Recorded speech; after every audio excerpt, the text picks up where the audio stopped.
కనికరమును న్యాయమును అనుసరించుచు ఎడతెగక నీ దేవుని యందు నమ్మిక ఉంచుము. హోషేయ 12:6. నేను బలిని కోరను గాని కనికరముని కోరుచున్నాను అని దేవుడు సెలవిస్తున్నాడు. ఆయన కనికరము గలవాడు. ఆయన కనికరము చూపుటేందు సంతోషించును గనక నిరంతరము కోపముంచడు. ఆయనకు భయపడి వారి మీద కనికరము తరతరములకుండును.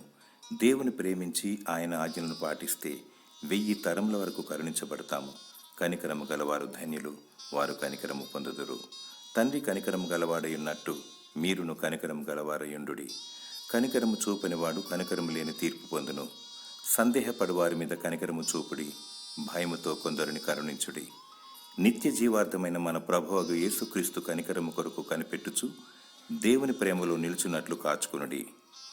దేవుని కృపయు కనికరమును సమాధానమును మీకు కలుగునుగాక. ఆమేన్.